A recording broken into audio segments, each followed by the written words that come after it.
Hey guys, I had a dream last night that Patrick got dishonorably discharged from the army and then he went out and drank himself silly at a Boston bar.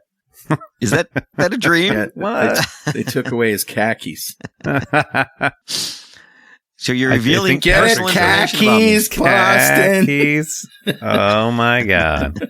There he's finally Took laughing. away his khakis.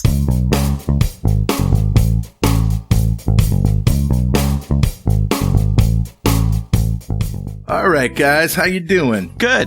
How you doing, Carl? Good. I'm good. I'm in the land of the mouse still in Dev intersection in Orlando. This Good is for my you. last day, and I'm going to be home soon. Nice and warm. Sorry I missed it this year. That's a good one. Was it really hot down there? Actually, no, it's kind of cold. And I know Oh, wow. cold in Florida is kind of a weird thing, but it is December. And it did get down to 50 degrees. Oh. Ooh. Ooh. It's 23 here today, I think. Yeah. Yeah. Difference And no wind, is, thank goodness. the difference is I came here without a coat, and I'm walking around in t-shirts and shorts, and when the wind kicks up, you don't want to be walking outside because then it's like 30. Well, it's because it's high humidity. Yeah. All right. We have 7 stories. And the last one is perhaps the scariest one. That's why we're going to keep you strung along for a little bit. And the theme that ties them both together is supply chain. They're both Okay. supply Oh, chain Yeah. problems. So the first one is scores of U.S. credit unions are offline after ransomware infects back-end cloud outfit. Mm. And so there's a vendor, like many others, that got infiltrated that supports a lot of the credit unions. And now the credit unions are offline because they depended on somebody. That is really scary. More and more the common story. Yeah, and it's classic. It's just classic ransomware, right? The thing that I find, I don't know, goofy. First off, the name of the company that was ransomwared is Ongoing Operations, which isn't ongoing right now. They can't call it that anymore. Now they need to restore everything and have a name change. Temporary operations. Exactly. Sometimes operations. Yeah. Please wait for service. That's their new name. But what's weird about it is, like, first off, you would expect your IT provider to know some of the basics of cybersecurity blocking and tackling, right? Make sure you're always patched. Make sure you have decent passwords. Make sure you're backing up and have the ability to restore. Make sure there are redundancies built into systems, et cetera, et cetera, et cetera, right? Especially if you're providing the IT services for, 60 credit unions. Yeah. And in this particular case, it is suspected that the cloud provider was actually breached over Citrix bleed, which we've been talking about, I think, our last 2 or 3 shows. We've been talking about Citrix bleed. Safe to assume they're not listeners. Clearly they weren't listening. Yeah, I know. Geez. But if they had patched their Citrix servers, this wouldn't have happened. Right. Yep. Absolutely. Yep. They would have come in a different way. I know, right? You never know the ramifications or what really happened. Like, they might have said, you know what, we haven't patched those servers because they're behind a firewall. Right. And the internet doesn't have access to it, or whatever excuse they come up with. Like, or only our wait customers X months to make sure that they mellow like a fine wine, these patches. Which, let's call it the way it is. That's the attitude a lot of companies had, because we get patches that would destabilize systems, and they're like, nope, not worth it. It's worth it now. It's too risky to wait. Ransomware, it will mess you up far worse than a bad patch. And so you can't wait anymore. And we've seen customer after customer that's like, oh no, we like to wait, or we get to it when we get to it, and you can't anymore. And frankly, if you have a proper backup and recovery strategy, you shouldn't be afraid of a patch. Right. I have just learned about a company that refuses to update a 12-year-old version of some developer tools where an exploit has been announced and the customer was told, you really need to upgrade this, and yet they still won't. And it's 12 years old now. Yeah. Come on. That's brutal. Well, It's just that's insane. malpractice. It is. That's malpractice. That's literally neglect. They were told, they know. Yeah. Buy some stock and just sue them when they get it. Right? Well, if they just listened to Security This Week, they would know, and they'd get a few yucks in at the same time. Absolutely, right? What could be better? What would you rather listen to while you're having your pancakes in the morning? Pancakes. Us three goofing around and, teaching a little something, or dropping some wisdom, doom scrolling TikTok. Yeah, exactly. All right. What about this next one? Hackers breach U.S. government agencies using Adobe Cold Fusion exploit. You remember Adobe Cold Fusion? That was that product from the 90s that nobody uses anymore. It's funny. Like when you see developers who used to be Cold Fusion developers and you bring it up, like you see that glassy stare that someone who might have Stockholm syndrome has. It's kind of like I remember those days. They've been hurt. They've been hurt. Who hurt you in the past? Cold Fusion. It's interesting. It's funny. I actually have Guy Vaughn on my team, brilliant guy, and he was a Cold Fusion developer in the past. And every time Cold Fusion comes up, I'm like, wait, didn't that die like 20 years ago? And he's like, dude, no, it's still used. It's still updated. And clearly it is, because they have Cold Fusion 2018 and Cold Fusion 2021. So there are, right? Wow. But I think, you do find it on larger organizations. So that the note here is, there is a patch to fix this particular exploit. And if in this particular exploit, Microsoft Defender, we talk about Defender all the time being a decent endpoint detection. Defender picked up these exploits when someone tries to exploit them, the vulnerabilities. So, it's actually pretty decent. But if you're running Cold Fusion, I guess still go patch. There is update 6 for 2021 and update 15 for 2018. Go patch, and you will be fixed against this particular vulnerability, which is, I don't know that we mentioned it, this is an arbitrary code execution. So this is, I can run whatever I want on your Cold Fusion server. Yeah. Should we tell them, instead of go patch, go figure out why you didn't patch and then fix that? That's a great point. That's the teach the person a fish instead of giving them a fish approach. Why didn't you patch this and fix that? Right. That is a great point, because there you're falling down just on process and procedure. Yep. Right. Absolutely. The barn is on fire. Quick, shut the doors. Honestly, and Patrick, that's a great point, because I know, right? Even the last article on the cloud providers getting hit with Citrix bleed, same thing. Like, exactly. Why didn't you patch? What was the process there that you fell down on? I think that's our battle for 2024 is to get people to understand that patching is life. Right. It's a race. There's a bear chasing you. You just don't see it. If it catches you, you're going to find out. And patching is the solution. I think the other thing you realize is, okay, if we're falling down on that process, that procedure for patching, well, what else are we missing? Like everything. For example, when an employee leaves, let's say we fire an employee. When they leave, what did they have access to? What passwords did they have? I know, right? Patrick, I'd like to call you in HR. That is the privilege of my grandson in 20 years. Thank you very much. You're out, Grandpa. Old man. Old man, get out of I'm 25 now. I can run this place. But yeah, that's another procedure, right? Like, did they have access to common passwords, which there should never be? But let's say there was a common password, or, did they have access to external systems in the cloud? The problem is that security is attacks. Security is something that doesn't directly and immediately bring in revenue, doesn't move the numbers, and it costs money. Right. And so most organizations don't think about it until it thinks of them. And that's too late. Yep. Yeah. That's just too late. So you need, and it doesn't have to be, we talk to clients, we don't tell them, okay, you have no backups. Now we want you to get to the level of, CENTCOM in backups. No, it's incremental. First, have backups. Know what you need to back up. Do an inventory. Figure out how long you could do without a system, which is usually the answer is not very long. Then you work on offline backups. Then you work on being able to recover while you're still operating, the chaos monkey thing where you rip things out. Yep. There's levels to this, and you need to go through those levels. But there's levels to like 1,800 different things you need to know and do. There's your data destruction policy. There's your offboarding policy. There's your onboarding policy. There's your permissions reviews. And it seems exhausting because it is. It's like health. Mm-hmm. It's like a treadmill. But if you don't get on it, you're gonna die. Yeah, well, it is funny too because people give us the same look sometimes that you would give your doctor when he's like, "Oh, listen, you probably should eat a vegetable and maybe walk occasionally." Yeah. And they're like, "Oh, ooh, yeah, no. Is there an easier way that I can be healthy?" How dare you? Exactly. Is there like a pill you could give me?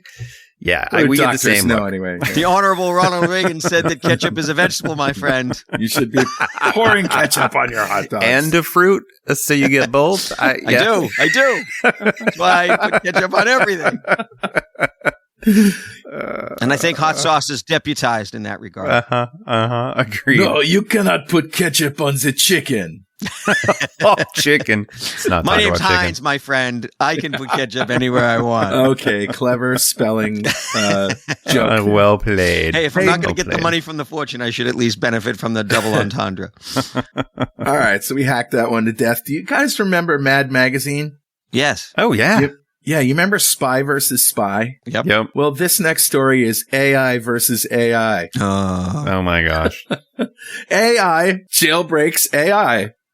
Yeah, we're going to see this a lot, I think. Oh my gosh. It's what better way to break an AI than to use an AI and eventually it'll just be AI wars and we'll sit back and watch. That's right. Proxy by AI. So there's a principle in warfare that I don't know if it's actually got a name. And if it doesn't have a name, I want it to be named after me. And that is that every unit has the ability to destroy a unit of its own kind. It can destroy itself. So a tank carries a gun big enough to destroy that tank. An armored vehicle carries a gun big enough to destroy that armored vehicle. A soldier carries a weapon powerful enough to kill them. And so if the aliens ever come, we have to get their weapons to take them out. That's the whole thing. It's like but Patrick's this is razor. also a manifestation of that, is if you want to take down an AI, you use an AI. Mm-hmm. So the story, which was we originally found in Wired Magazine, but that has a paywall.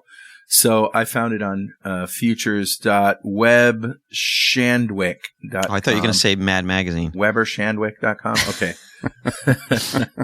No, I found a free version. So it's a new trick uses AI to jailbreak AI models, including GPT-4. Mm-hmm. Oops. Yeah. And we've seen GPT-4, especially when we start talking about, I don't know if you guys have seen, there's a way for you to use your own corpus of data and start using the GPT-4 LLM model. Mm-hmm. And some of the simple jailbreak techniques, actually one of them that's now in terms of service for GPT-4 is if you were to ask ChatGPT-4 to repeat a word infinitely, eventually ChatGPT-4 would just start spitting out PII. It would just start throwing names and addresses and phone numbers out. Yeah, because it's my assumption my assumption is in the background because it keeps track of the chat. It runs out of process to keep track of the chat anymore, and then it starts going, "Oh my god, I don't know what we're talking about anymore." And it's like talking, it's like talking to your grandfather who has Alzheimer's. It's like, I'll just start spitting out information. Hey, that's not funny, man. Who are saying. You anyway? It wasn't meant to be. I know, right? No, but it is. Infiltrated our show. That's not cool. Funny. Not cool. So, I think this is the new fuzzing. Yeah. This is the new. So fuzzing, we should explain what that is. Fuzzing is you take a system, an interface, an input box, an API, and you feed it random stuff to see, well, does it, it's supposed to be my last name. What happens if I put in symbols? What if I put in asterisks? What if I put in $3 signs and then 5 numbers? What happens? Yeah. And you basically are just trying to see if you can get a weird result because you put in weird input. This is similar. You're using the AI to basically see if it can exploit, and it can do it a lot faster than a person can. It will get better at this. If you think about it, guys, that, for years we've been trying to sanitize little input boxes on web forms, right? Mm-hmm. But the AI has to sanitize. It's all text input. I mean, think of what job these guys have to do to sanitize the input. You need an AI just to sanitize the input to the AI. Do you know what I call that problem, Carl? Hmm. Job security. Not for me. You're on the track. You're on the track. Yeah. Oh my. All right. So just watch out for that. And, I feel bad for people who have used the GPT AIs in their business, like they've already committed to using in their business applications. And, they didn't know how vulnerable they were. Well, maybe they did, but they didn't care. I don't know. Yeah. This is going to be another, you should have patched. Down the line. Or so you should have not used this. We're working with some people on how to keep the world safe from this stuff more when that develops. Mm-hmm. Good. Okay, before we take a break, let's talk about this insane breach of 23andMe. And this happened a while ago, but the news is that they've recently said, oh, it's much worse than we thought. Well, so yeah, okay, when we get to it. Much worse. They're like, hey, we got breached. Not a big deal. It's only 14,000 users and their DNA data, but it's fine. It's only 14,000. You're good. And then they came back and they were like, our bad. It was actually 6.9 million, and it was half of our user database. They cut it in half and added a couple of zeros. What's the big deal? I was like, what? How is that? I thought this was a breach by users having bad credentials, and it wasn't a breach of their systems. So this is... No, absolutely. This is on the users. Oh, well, okay. All right. No. Here's what I'm going to say.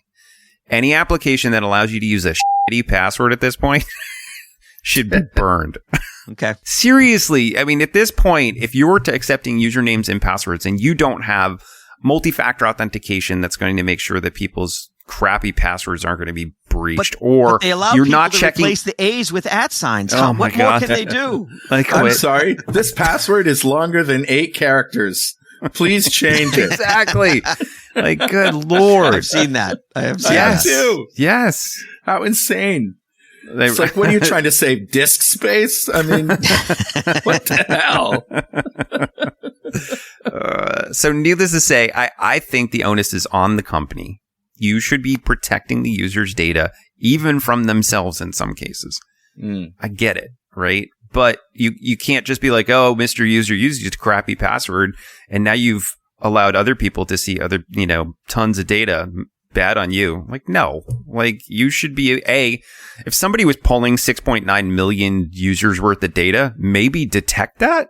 That's a lot of data to go out the door. And B, why are you allowing them to use passwords that are potentially breached on the dark web? Is it that hard for you to verify these passwords and be like, hey, we're going to run through our database once a month and see if these passwords are leaked, and we're going to let you know? Like, why not? Two-factor authentication.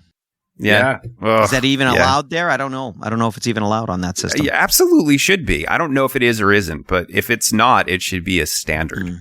So yeah, I get ticked off when companies are like, you know what? It's the user's fault. We like seeing you on the side of the angels, Dwayne. We like seeing you on the side of good. It shows that you're actually not the evil infiltrator that people suspect you of being. Well, and did you guys read the follow-up to this? No. So, okay, 6.9 million users affected, total about half of their database breached with, DNA and all sorts of information. Then 23andMe released a new terms of service. Change their name to 11.5 and me. You, me, and everyone else. No, they switched it to you can't ever sue them for a data breach in a class action suit. Oh man! But you can sue them individually. Okay. But if you decide to sue them individually, you can't. You have to use their arbiter, and you can't use a government arbiter. How do they get to say, oh, we can change the laws? It's terms of service. They could say they own your firstborn and you have to give them 10% of your paycheck forever. It doesn't matter what they say. You sign it. I don't know You're if the they one who can says, retroactive. I don't know that they can retroactive that. So anybody that's caught up in this, it might be too late. Absolutely. The barn's on fire. Let's close the doors. Right. So we'll see, but it's a weird response. Like, oh, by the way, if you want to sue us, do it individually. And maybe they're hoping that 800,000 people won't hire a lawyer and go, you know what? Yeah, let's bury you in law. I'd like to be in that meeting. Hey, boss, we screwed up. What should we do? Screw the customers. We'd like to fire every customer. Thank you. That's like Spaceballs Business Edition. All right, guys, let's take a quick break for some important messages, and we'll be right back after these. And we're back. You're listening to Security This Week. I'm Carl Franklin. That's Patrick and Dwayne. And I made a mistake before. I misspoke when I said Patrick might have had khakis. He's actually got hummuckeys. Oh, that sounds like some sort of Greek legend. Homocles. No, hummuckeys. All right, okay. No comment. All right, so let's get to our old friend WordPress. Yeah. Is this an add-in problem or is this a root problem? This one's neat. That's why this one's really kind of cool, and I like it. We always talk about WordPress as like it's secure if you don't have a plugin. And they wanted to prove us wrong. They needed to prove us wrong. They're like, huzzah, we got our own flaws. No, so it's, WordPress in and of itself, and some of the statistics on WordPress, which I wasn't sure of till I read this article. Did you know that 800 million sites, about 45% of every website on the internet uses WordPress? What? Oh, no. I didn't know it was that big. It's huge. And the rest are Cold Fusion. Oh, God, I hope not. All right, so this is about Pop Chain, and I have never heard Pop Chain. What is that? Yeah, and it's interesting. So, okay, from a cybersecurity exploitation sense, like a ROP chain is return-oriented programming, and that's something what we do is where we send code out to a DLL or a function, and we're expecting something to come back. So we're using the returns of functions to get us to a place we want to be. In a POP chain, this is what they call property-oriented programming. So remember we talk a lot about deserialization attacks, or at least we have in the last couple of weeks. This is a classic deserialization attack where you have control over the properties of the object that gets deserialized. So WordPress does the deserialization, but the objects that are getting deserialized come from the themes, the plugins, etc. So anything that can supply an object to WordPress can be vulnerable to this particular core issue. Oh, man. So what's neat about this is by default, if you just had WordPress with no plugins, you still couldn't breach this because you can't supply an object that you control. Right. But if you find a plugin where you can control all the objects, all the properties, like a contact form or a survey form or a something that's going to pass an object back to WordPress, then this is exploitable. So although, we say it's base WordPress is now exploitable, which is rare, you still do need something to facilitate. So the problem is for WordPress to fix, but you can't, with just vanilla WordPress, it's not an open source. Exactly. All right, that's good. So I should mention also that this is, it requires the existence of a PHP, which is a programming language, object injection flaw on the target site. Yep, and that's where you're going to find that in a theme or a plugin or something along those lines. And it also, when we talked about deserialization attacks in .NET, which we're all .NET programmers here or have been in the past, when you deserialize some JSON back into an object, you don't get code in there. You just get the properties and the property values. But your object may include code. So the trick is, how do we get the code to execute with the bad data in the properties? And that's what you're really talking about here. Yeah. You're not deserializing a method, which could then be called, the method already exists, but it's going to use the bad data in the properties to do something nefarious. Is that what I'm Exactly. Yep. thinking? Exactly. Yeah. Yep. Yeah. So it's an interesting flaw. I believe it was discovered by WordFence. I don't know if you guys have heard it. We talked about WordFence last week. They're basically a cybersecurity web application firewall in front of WordPress. Okay. And they find some amazing things, honestly. So, impressive team there doing protection on WordPress. But WordPress is... But this is the first time I've seen something that's like core WordPress, where you go, oh, well, that could be a WordPress issue. And it's been fixed and patched. You just need to go out and patch. Well, that's good at least. I wonder how many people are making their career out of trying to find WordPress vulnerabilities.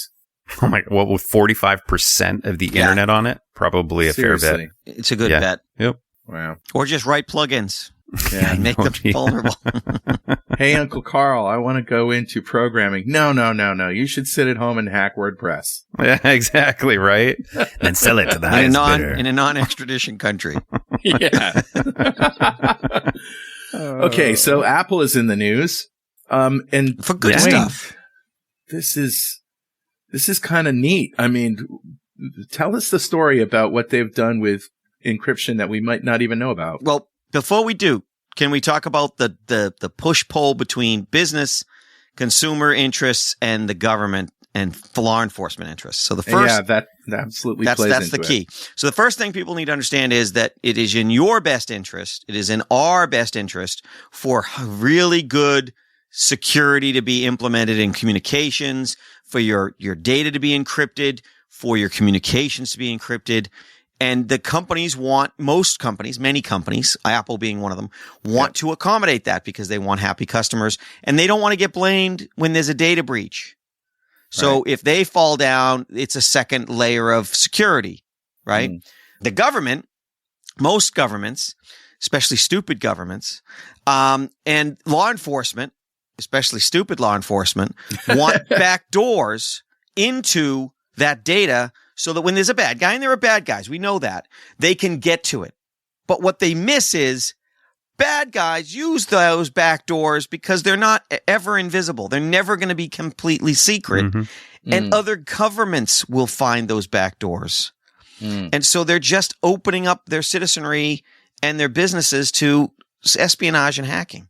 And we have an example of this. So the WEP, which is the wireless encryption protocol for older wireless access points. Right. The encryption algorithm that was designed with a backdoor in it. That no one would ever find. That no one would ever find. Right, of course. Like the elliptical curve cryptography that they're using. A bunch of mathematicians sat down and said, yeah, this is what we should do. And a couple of mathematicians from the NSA go, we should kind of modify it this way. And nobody saw that now there are 2 or more points on the curve that match that exact key. So it makes it so that there's a backdoor so that you can crack any wireless. And they were like, huzzah, this is awesome. We can crack any wireless access point.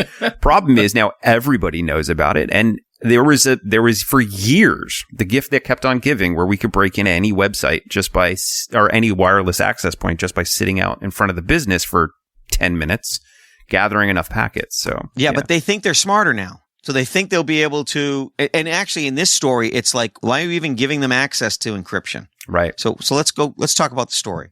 Yeah. So this one, and I don't know what's wrong with me this week, but like I've given us a couple stories here that are like feel good, I think things. The word huzzah is a clue to what's wrong with Dwayne this week. You were near death with food poisoning, so I think that made you a little bit less. Right, exactly. I was like, let's help the people. You thought you might meet your digital maker. You thought you might meet your initialization. I was going to get deserialized. Exactly. It felt like that. Yep. So this is actually really neat. So Apple gave the ability for you to do what they call advanced data protection. This is actually a feature that was introduced about a year ago. And the FBI told the Washington Post, like, ooh, we're kind of concerned about this. And the Electronic Frontier Foundation was thrilled about it. Right. And they're a group who's always looking for protecting users' privacy and that sort of stuff. Exactly. So, that's that at odds that Patrick was talking about. But what this advanced data protection does is it gives you, the user, the ability to end-to-end encrypt all of your data that would sit up in iCloud. And that's frankly on your phone and anything you might share with another user. To the point where Apple's like, listen, if you turn this on. Oh, it's not on by default. It is not on by default. The user has to turn this on. But if you turn this on, Apple's like, we have no idea what's in the cloud. We don't know what's there.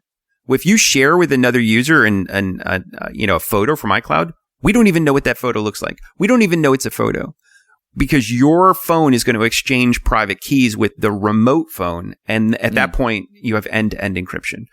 So there's no way for us to know what's in there. So, and you know me, I'm in lockdown mode. I just got a message on my phone that lockdown mode Lockdown mode has blocked focus. Your focus won't be shared with other people while in lockdown mode, which I'm happy about. Wait, I don't like to share. Is focus shared? I guess so. See, I'm finding out things you didn't even know. Wow. That's so neat. living in lockdown mode, but what I would want to know before I just blindly turn things on is if my phone's destroyed or lost, how do I get the key back so that I make sure I don't lose my iCloud? So I'm not blindly going to just turn on a security feature just because it sounds good. This one sounds good.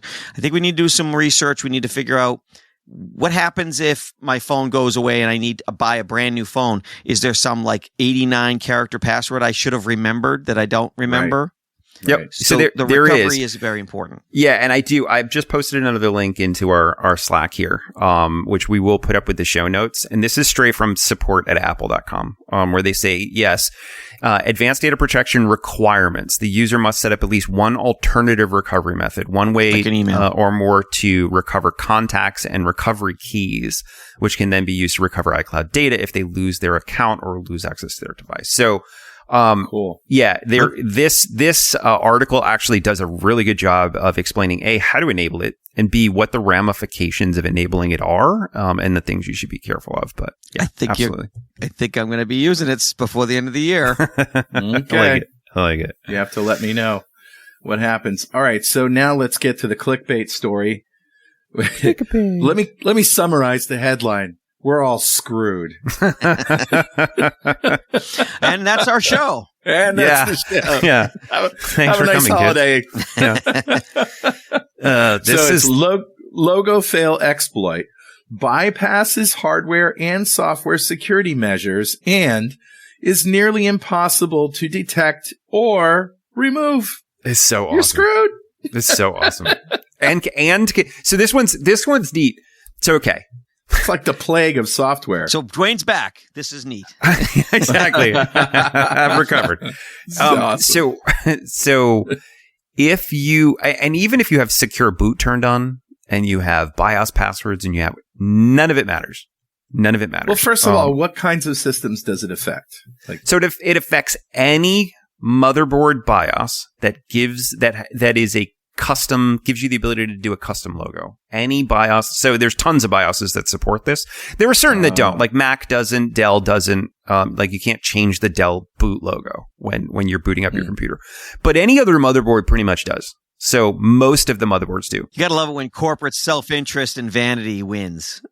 Well, no, I kind of think, and correct me if I'm wrong, but I kind of think that those companies that tend to do this do it for security reasons. Like this laptop belongs to, it's like the FBI warning at the beginning of every DVD VHS tape. I think the only reason they don't do this is because they're not going to white label. And whereas other companies are white labeling. They'd have to write more code to support this.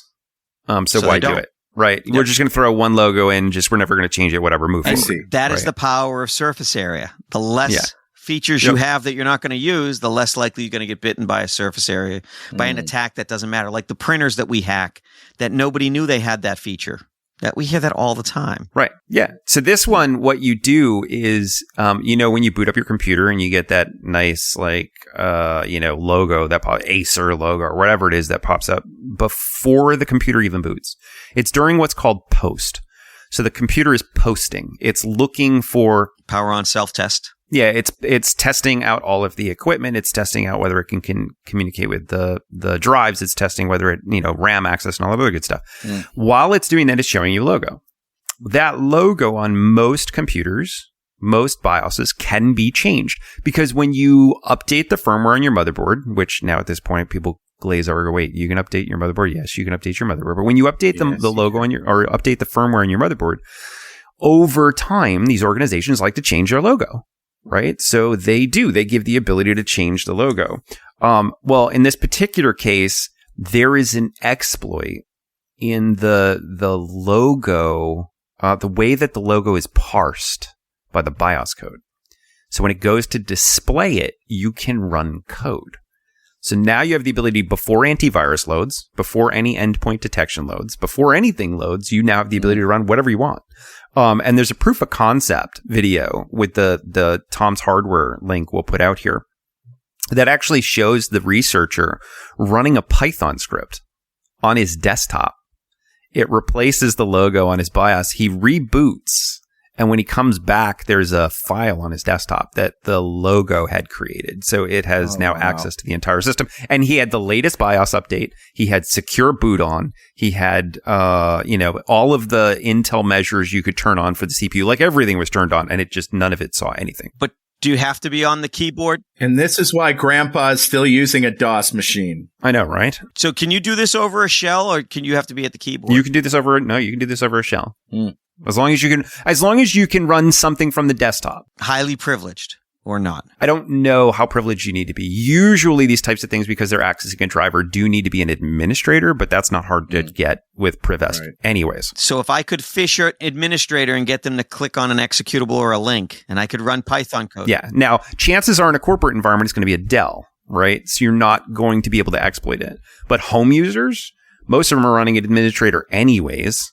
So could you get infected with something that's undetectable by AV? Yeah, absolutely. Well, most gamers are administrators on their own box. So you have to be an administrator on your own box. Yeah, and it's tough too, because lots of games like Call of Duty and that sort of stuff are using the Easy Anti-Cheat. And Easy Anti-Cheat, because of the level that it needs to load at the kernel, you need to be an administrator to load those games, right? Most people are administrators on their own box, which violates least privilege. When you're not, when you're just doing normal stuff, email, browsing the web, playing games, you shouldn't be an administrator if at all possible. But as you said, it's tough. Well, this just came in.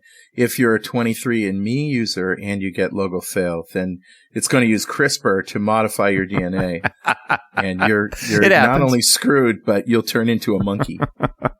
Quantum teleportation will suck you through the screen. Well. So what do we do about this? I was going to say, what do we do? Burn the machine. I'd say it's been a good run for humanity, but it's over now. Yeah, no. It's interesting. It's a super interesting exploit. And like I said, whether you have Image Boot Guard on or UEFI on, it just doesn't matter. What if you boot to a USB stick and overwrite the BIOS somehow with an older version? So you could download an older version of the BIOS and overwrite it. Something with a different logo, of course. Unless you have to go into the BIOS to tell it to boot from a USB stick. Yeah, and then you're SOL, because it just depends on how they change it. Yeah, I'd say for the most part, making sure that you download your BIOS update, the latest BIOS update from the vendor. So if you think you were susceptible to this, and how can you tell you were susceptible to this? I'd imagine the logo probably looks a little different when you boot your computer. But probably that's just a guess. We don't actually see a logo, but I would say if you think you've been affected by this, honestly, just go to the vendor for your motherboard on another computer, download the latest BIOS, and run it, and update the BIOS, because that should overwrite it. But yeah, this is an interesting one. And make sure you're at the right website when you do that. Watch out for them Cyrillic letters. Be paranoid. BIOS firmware download.com. Yeah. Luckily, I had 3 emails in my mailbox that said where I could download it from. They gave me the latest links to my BIOS. and they all had the RU extension, which means ready for you. Toys are you. All right. So the moral of this week's is, man, be careful. It's a rough world out there. Mm-hmm. Well, and our vendors are letting us down. That's really the takeaway. Yeah. And on that happy note, we'll say goodbye. We'll see you all next week on Security This Week. Bye-bye. Thanks, everybody. Bye, guys.